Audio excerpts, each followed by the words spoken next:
Did you know scientists discovered a place where birds commit mass suicide every year?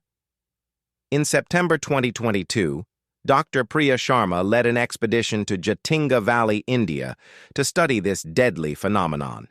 Every autumn, hundreds of birds dive to their deaths from the cliffs. At first, her research seemed normal, recording flight patterns, documenting behavior, but then something changed. Different species began flocking together, something that never happens in nature. The valley fell completely silent except for the sound of wings. At exactly midnight, the birds started diving toward their camp lights. Their calls created an otherworldly harmony that seemed to hypnotize everything. Then she saw it. A massive shadow figure with wings spanning the entire valley.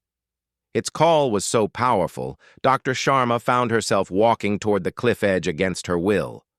Only her partner's tackle saved her from the 500-foot drop. She remembers nothing else from that night. The phenomenon continues growing stronger each year.